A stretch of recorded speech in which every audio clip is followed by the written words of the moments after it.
Universitas Borneo Lestari.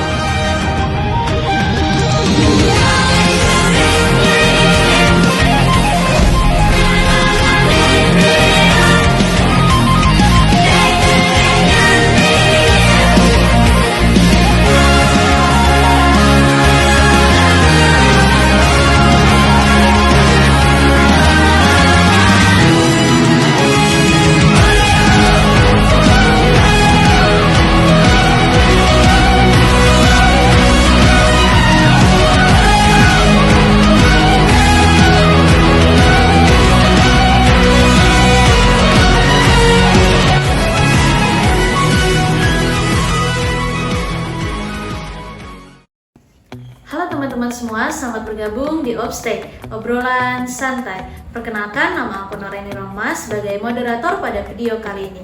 Obstek merupakan program kerja dari Kementerian Pengembangan Sumber Daya Mahasiswa kolab dengan Kementerian Komunikasi, Media, dan Informasi, Badan Eksekutif Mahasiswa Universitas Borneo Lestari, Kabinet Catra Bimata. Obstek bertujuan untuk memperkenalkan pengurus kementerian dan pengurus badan harian BEM Universitas Borneo Lestari, Kabinet Catra Bimata, dan program-program kerja yang akan dilaksanakan selama 1 periode ke depan, serta kesan dan pesan selama menjadi pengurus BEM Universitas Borneo Lestari, Kabinet Catra Bimata. Oke, sahabat Obstek, kali ini kita sudah bersama dengan Kementerian Kastra. Mungkin kakak-kakak bisa disapa nih sahabat Obstek di rumah. Hai teman-teman Obstek. Gimana nih perasaannya bisa berhadir di Obstek kali ini? Mungkin dari Kak Fadil dulu. Oh ya, perasaan saya untuk saat hadir di acara ini saya sangat campur aduk nih. Ada senang dan ada rasa yang lain. Kalau perasaan saya senang tapi kayak gugup gitu. Kalau aku senang, deg-degan, ya itu aja sih. Senang dan deg-degan ya. Kabarnya baik kan ya? Lumayan sih, lumayan. Lumayan.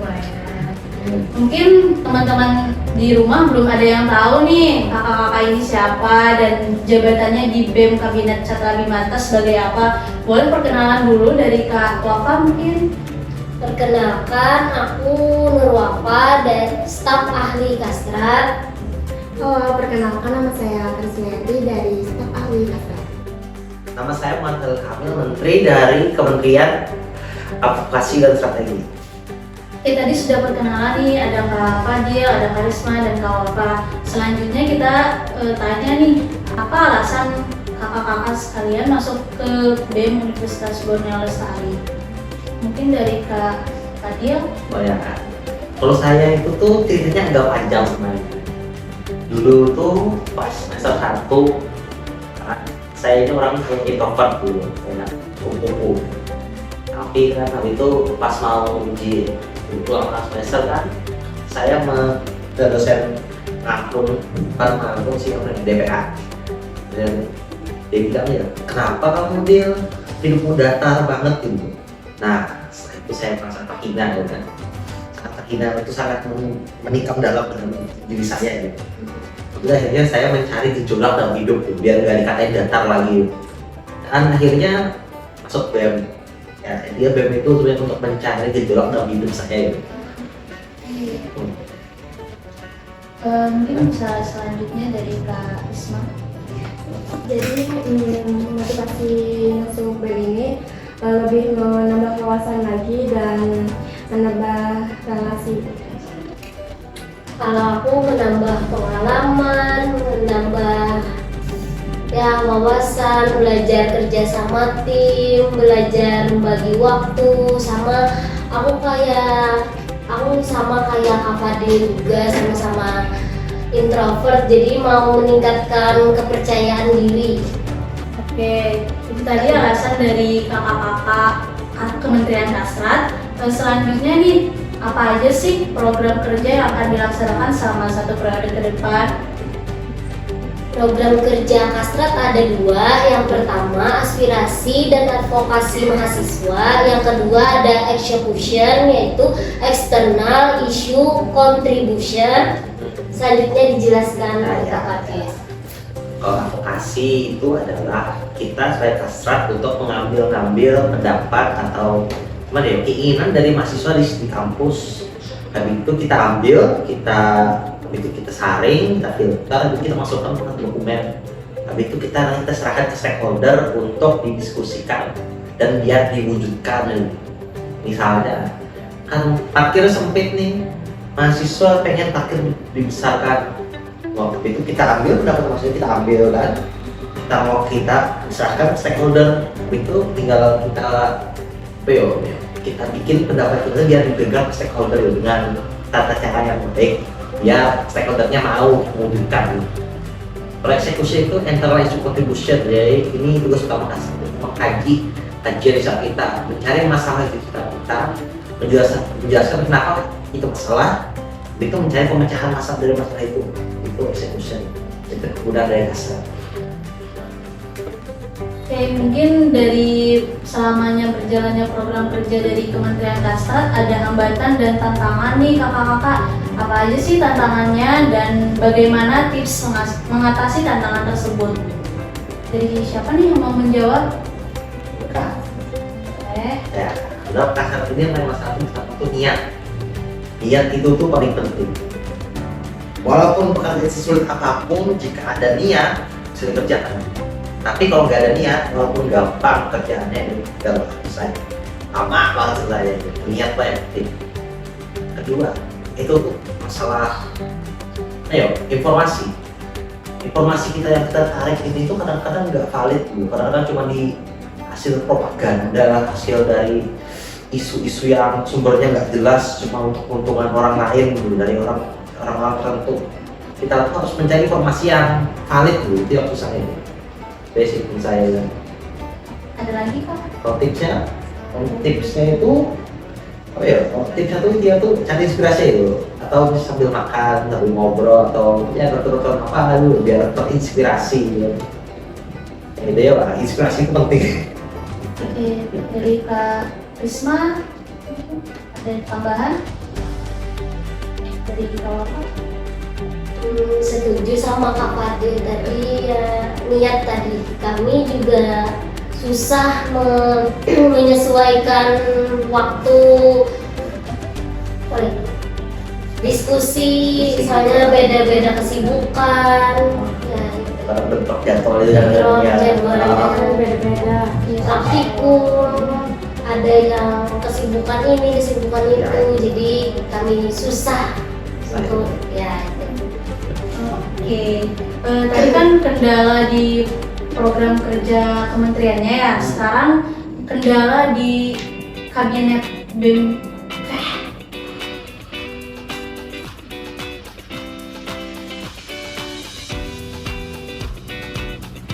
Oke, tadi kan tantangan yang dialami di program kerja.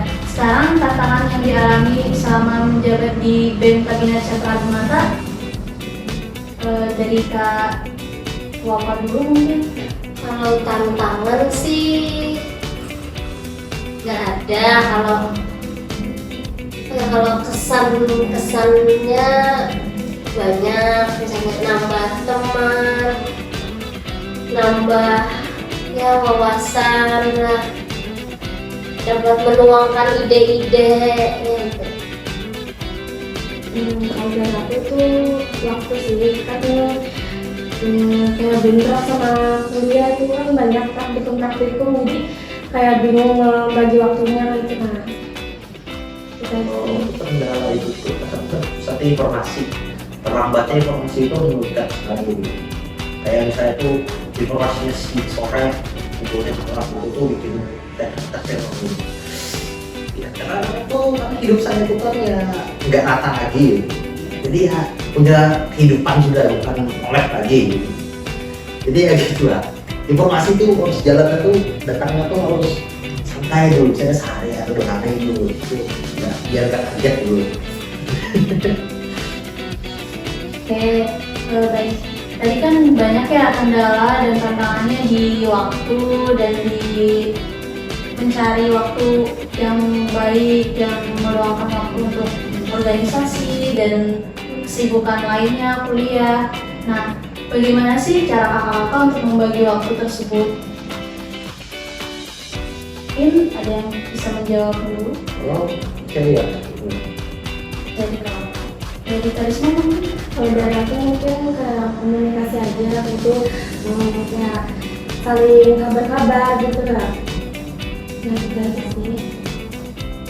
Tapi masalah bagi waktu ya, masalah bagi waktu sebenarnya cuma skill issue ya bro. Orang nggak bisa bagi waktu lah skill issue. Tapi yang penting kan bagi waktu itu kita tuh paham jadwal kita tuh apa dan terus utama kita apa. Jangan terlalu serakah gitu, yang memegang tugas itu. Kalau kebanyakan memegang tugas serakah itu memegang tugas, kadang-kadang nih hilang semua. Wah, jangan terlalu serakah gitu. Ada tambahan Kak? Dan kalau aku membuat jadwal, yang pertama membuat to-do list, membuat skala prioritas yang mana yang penting, terus disiplin. Menurut kakak-kakak nih, apa manfaat dan keuntungan kakak-kakak bergabung di BEM Universitas Borneo Lestari Kabinet Cakra Dumatan?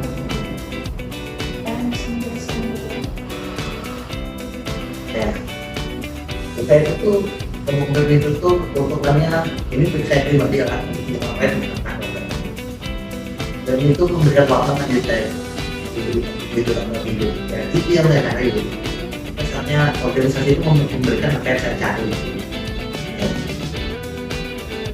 Memberikan warna ya Warna. kalau dia mungkin dari Karisma. Kalau dari aku, menurut kita tuh lebih banyak menambah wawasan, lebih dekat sama dosen, sama hati-hati juga gitu, sama banyak teman gitu. Kalau aku manfaatnya banyak, salah satunya ya menambah relasi, koneksi, menambah pengalaman, terus ya belajar kerja sama tim, kan pemikirannya beda-beda, jadi ya dapat sama-sama belajar. Oke, aku mau nanya nih sama Karisma dan Kak Wafa. Sebelumnya Karisma dan Kak Wafa semester berapa? Kalau aku semester 4 program studi sarjana gizi. Kalau aku yang baru semester 2 dari program studi. Oke, kan Karisma dan Kak Wafa masih semester 2 dan 4 nih ya. Apakah ada niatan untuk mau lanjut ke kepengurusan selanjutnya? Kalau aku ada, tapi lihat ke depannya dulu situasi kondisinya. Betul kata Bapak, mungkin lihat kondisi dulu ke depannya gimana. Itu dulu. Baik, kalau boleh tahu kondisi apa nih Kak yang membuat Kakak untuk berpikir lagi? Kalau aku, takutnya kalau semester depan makin banyak tugas, makin susah membagi waktu antara kuliah sama organisasi. Itu sih dari Karisma. Kalau dari aku sama kata Wafa, tapi pengennya lanjut sih ke depannya itu gimana.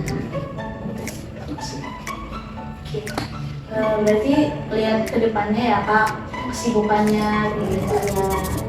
Mungkin apakah ada tips nih untuk teman-teman yang takut dalam ikut organisasi maupun BEM selanjutnya?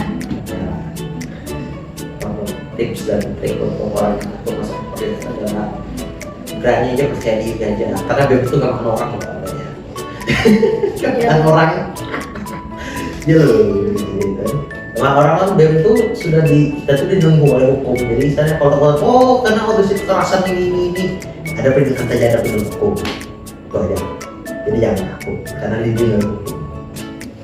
Ya betul kata Kak Fadil, jangan pernah takut untuk ikut organisasi karena organisasi itu asik dan menyenangkan. Ada tambahan lagi Kak? Jangan takut ikut organisasi karena banyak manfaatnya. Ya, apalagi ayo kita ikut Kasrat dulu loh. Kasrat. Join kasrat dia harus join. Kali ini nggak join saya makan kan.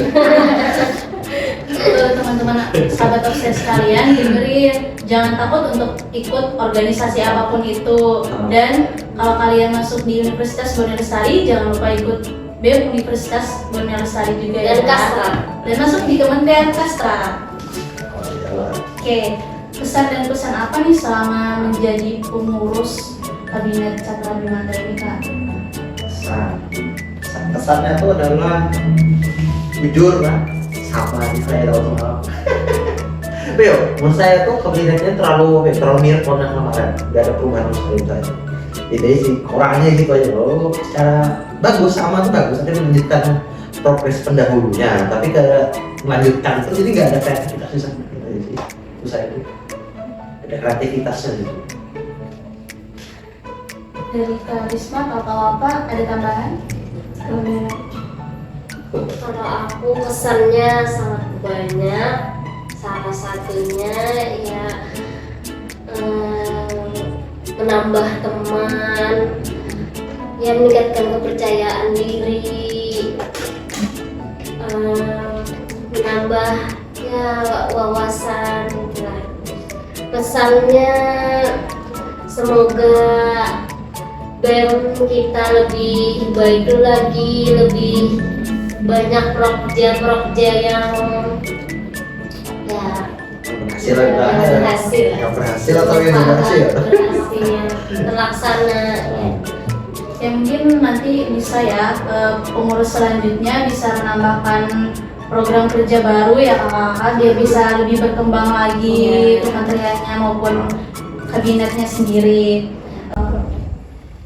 Oke, selanjutnya nih Kak, apakah ada pesan untuk pengurus BEM selanjutnya dan seluruh mahasiswa Universitas Borneo Lestari?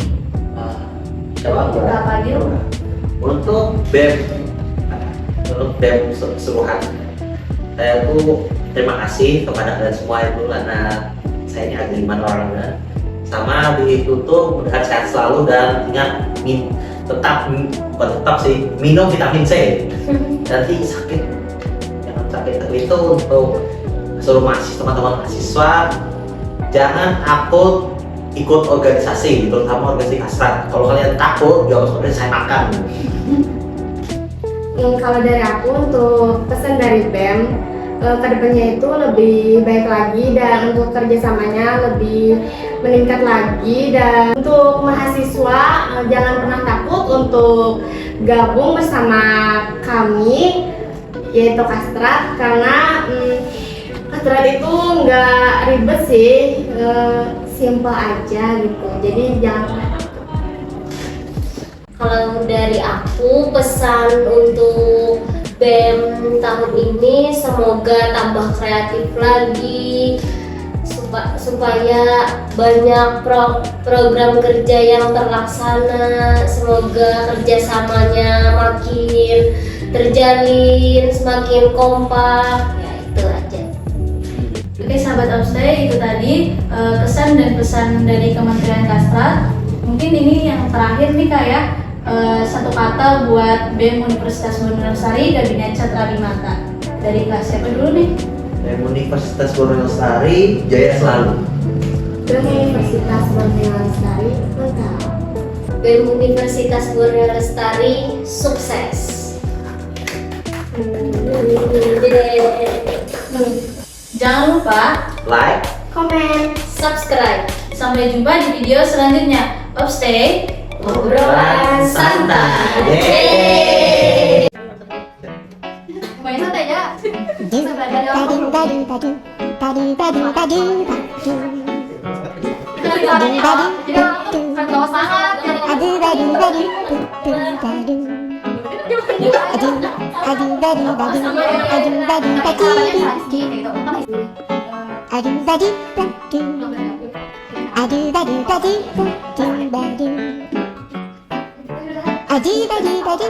Adi